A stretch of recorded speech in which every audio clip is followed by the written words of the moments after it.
Selanjutnya yaitu materi tentang dinamika kampus.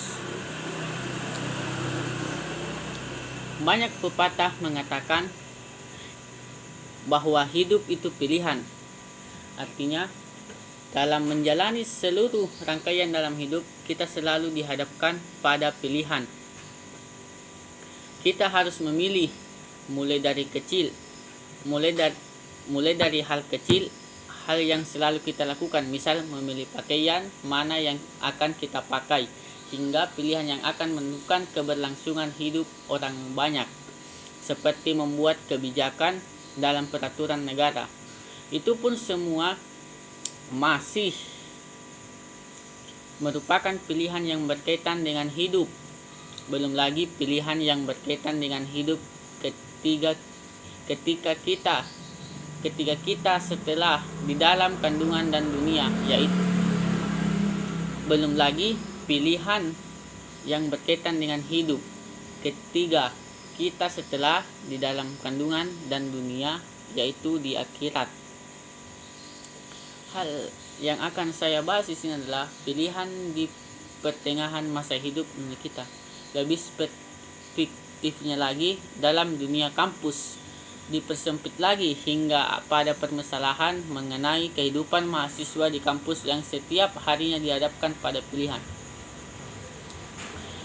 Setiap hari hal-hal yang dijalani seorang mahasiswa di luar kebutuhan dasarnya perilaku individu akan berkaitan dengan 3 hal besar, yaitu akademik, organisasi, dan masyarakat. Pertama yaitu akademik. Status kita sebagai mahasiswa merupakan konsekuensi dari maksud kita untuk mendapatkan ilmu lebih di perguruan tinggi. Disitulah kita dititipkan oleh orang tua agar dapat menjadi orang yang berilmu tinggi, sehingga dapat menjadi orang sukses seperti apa yang diharapkan mereka. Parameter didapatkan atau tidaknya ilmu yang diberikan selama menjadi mahasiswa. Menempuh pendidikan di dunia kampus dilihat dari transkrip yang memuat nilai kuantitatif setiap mata kuliah. Itu artinya untuk merealisasikan apa yang diharapkan, pergi ke dunia kampus bahkan sampai merantau adalah dengan mendapatkan nilai yang baik. Intinya, akademik merupakan fondasi kehidupan seorang mahasiswa di kampus. Yang kedua adalah organisasi, sebuah wadah yang dapat memberikan ilmu yang tidak kita dapat di bangku perkuliahan. Di sini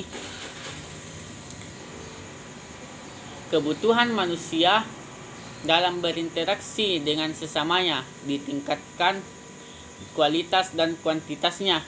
Selain itu, di dalam wadah yang memiliki berbagai bidang fokus ini dibentuk satu kebiasaan dalam berpikir dan mengambil keputusan akan suatu hal. Banyaknya bidang fokus yang berakibat pada banyaknya jumlah organisasi dalam kampus seperti lembaga eksekutif, seni budaya,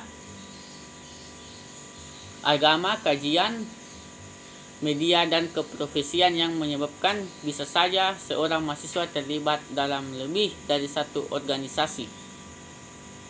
Masyarakat, artinya dunia mahasiswa dalam berinteraksi di luar kampus. Keseharian mahasiswa di lingkungan tempat tinggalnya pastinya mengharuskan mereka banyak bertemu dan berinteraksi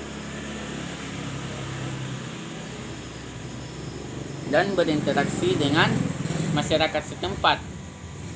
Dan apalagi nantinya jika telah lulus dari perkuliahan, mahasiswa tidak lagi menjabat statusnya itu, melainkan akan benar-benar terjun di dunia yang lebih luas, masyarakat.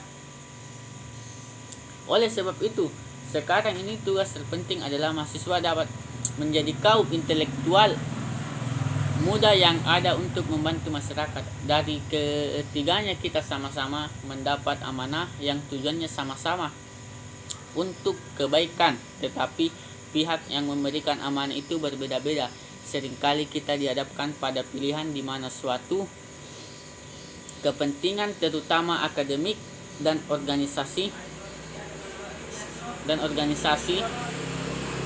semakin banyak tempat kita berkecimpung melaksanakan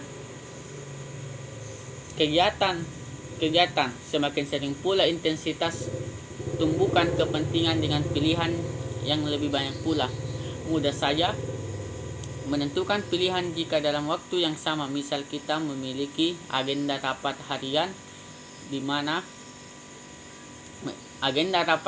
dalam dua organisasi berbeda, di mana kita belum memiliki amanah besar di situ, yaitu menggunakan terib waktu. Cara pertama yaitu pilih kegiatan yang lebih dahulu kita agendakan, yang berarti kita menepati janji, setidaknya janji kita pada diri sendiri untuk menghadiri kegiatan tersebut. Sehingga apabila ada kegiatan lain yang harus dihadiri pula pada waktu yang sama, kita bisa menolak. Cara kedua, kita bisa ikuti keduanya dengan hadir setengah waktu pada kegiatan pertama dan setengah waktu pada kegiatan kedua. Akan tetapi, bagaimana jika kita dihadapkan pada dua kepentingan di mana kita benar-benar memegang amanah besar di situ? Contohnya yaitu seperti dalam kasus ini. Besok pagi kita akan menghadapi ujian mata kuliah yang sulit di bidang akademik, yang artinya malam ini kita harus belajar semaksimal mungkin, tetapi malam ini kita harus menghadiri rapat koordinasi karena posisi kita sebagai kepala divisi acara sebuah kegiatan yang dilakukan besok siang. Lalu mana yang akan kita pilih? Di satu sisi kita harus memenuhi amanah dari orang tua, dan di sisi lain kita harus memenuhi amanah dari orang lain. Jika saya adalah orang yang berada dalam posisi tersebut, hal yang akan saya lakukan adalah menjalani keduanya, karena waktu tujuan tersebut telah ditentukan sejak lama. Berarti saya harus mempersiapkan jauh hari dengan mencicil pelajarannya di malam itu. Saya akan menjalani takut terlebih dahulu. Kemudian saya pulang dan mempelajari kembali mata kuliah yang sulit tersebut. Terima kasih.